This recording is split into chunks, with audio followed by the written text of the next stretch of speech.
ഇപ്പോൾ ഒത്തിരി പേരെ അലട്ടുന്നൊരു പ്രശ്നമാണ് ബ്ലഡ് കുറവ് കൊണ്ട് ഉണ്ടാകുന്ന ആരോഗ്യ പ്രശ്നങ്ങൾ. ആർത്തവക്രമക്കേടുകൾ, ക്ഷീണം, നടുവേദന, അതുപോലെ ഒത്തിരി വിളർച്ച, ഇങ്ങനെയൊക്കെയുള്ള ആളുകൾക്ക് നമുക്ക് വളരെ ഈസി ആയിട്ട് നമ്മുടെ അടുക്കളയിൽ ചേരുവകൾ ഉപയോഗിച്ചുണ്ടാക്കാൻ പറ്റിയ നല്ലൊരു ഹെൽത്തി ഫുഡിൻ്റെ ഒരു ചെറിയ റെസിപ്പിയാണ്.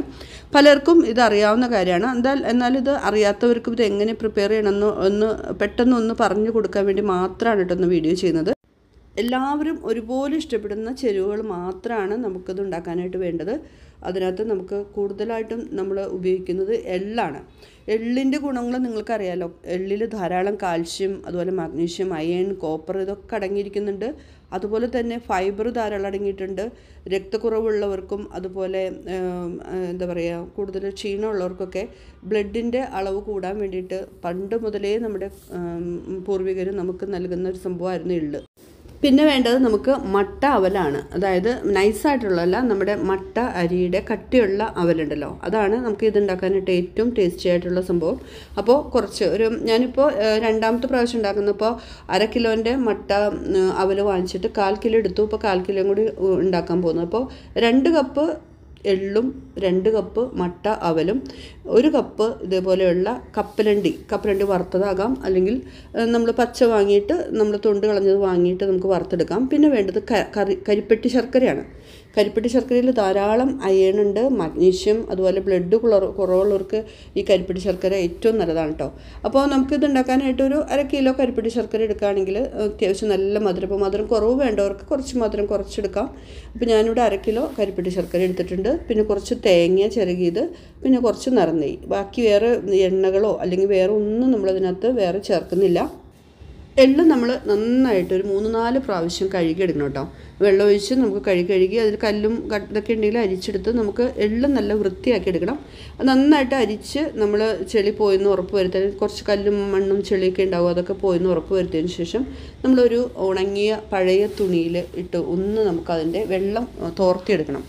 വെയിലത്തൊന്നും നമ്മൾ വെക്കേണ്ട, നമുക്കിതിപ്പോൾ വറുത്തെടുക്കാനുള്ളതാണ്. അപ്പോൾ അതുകൊണ്ട് തന്നെ നന്നായിട്ട് എള്ള് കഴുകി വെള്ളം വാലാൻ പോയിട്ട് നമുക്കതൊരു പഴയ തുണിയിലോ അങ്ങനത്തെ കോട്ടൺ ഇതിലൊക്കെ ഇട്ട് നമുക്കൊന്ന് അത് തുടച്ച് അതിൻ്റെ വെള്ളത്തിൻ്റെ അംശം ഒന്ന് തുടച്ച് കളയാം. നമ്മുടെ കരിപ്പെട്ടി ശർക്കര ഇതുപോലെ ഒരു പാത്രത്തിലൊന്ന് പൊട്ടിച്ചിട്ടിട്ട് 2 കപ്പ് വെള്ളം ഒഴിച്ചൊന്ന് ഉരുക്കാനായിട്ട് നമുക്ക് വെക്കാം. ഏത് ശർക്കര ആയാലും നമ്മളിതുപോലെ ഒന്ന് ഉരുക്കിയിട്ട് വേണം കേട്ടോ എന്ത് ഭക്ഷണ സാധനങ്ങളും ചേർക്കാനായിട്ട്.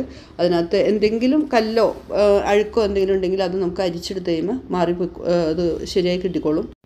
ഇനി നമുക്ക് ഇതേപോലെയുള്ളൊരു പരന്ന ഫ്രൈ പാനോ അല്ലെങ്കിൽ ചൂട് കട്ടിയുള്ള ഏതെങ്കിലും ഒരു പാത്രം എടുത്തിട്ട് നമുക്ക് നമ്മുടെ അവലൊന്ന് വറുത്തെടുക്കണം. മട്ട അവലാണ്.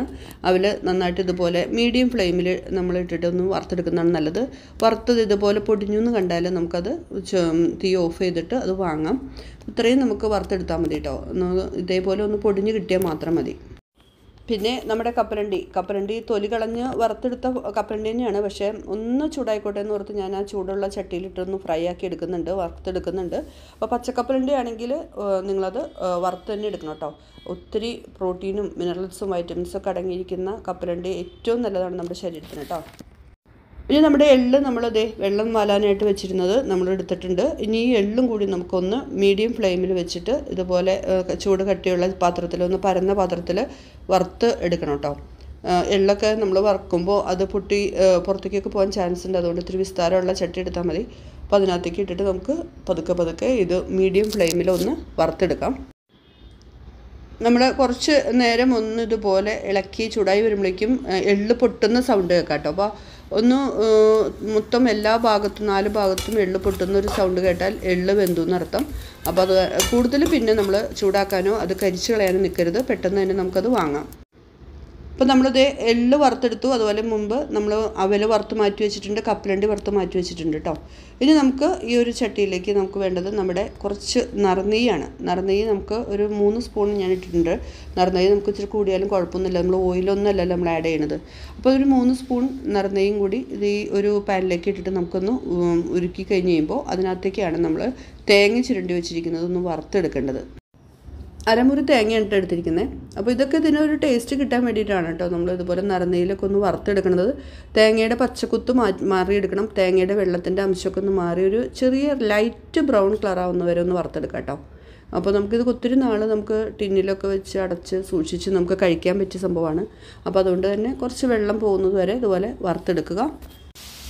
ഇതുപോലെ തേങ്ങ ലൈറ്റ് ബ്രൗൺ ആവണ വരെ നമുക്കൊന്ന് ഇതുപോലെ ഇളക്കാം. അതിനകത്തേക്ക് നമ്മൾ ഇപ്പോൾ ശർക്കര, നമ്മുടെ കരിപ്പെട്ടി ശർക്കര നന്നായിട്ട് വെള്ളം ചേർത്ത് നമ്മൾ ഉരുക്കി വെച്ചിട്ടുണ്ട്. അത് ഇതിനകത്തേക്ക് അരിച്ചൊഴിക്കാം കേട്ടോ. ഇനി ഇത് നന്നായിട്ട് നമ്മളൊന്ന് ഇളക്കി ഒരു വെള്ളമൊക്കെ വറ്റി, അങ്ങനെ അധികം നൂൽപ്പാകമൊന്നും ആവണ്ട. അത്യാവശ്യം നമുക്ക് തേങ്ങയിൽ നന്നായിട്ട് ചേർന്നൊന്ന് കണ്ടു കഴിഞ്ഞാൽ അധികം വെള്ളം വറ്റാണ്ട് തന്നെ നമുക്ക് ഇതിനകത്തേക്ക് എള്ള് ചേർക്കണം.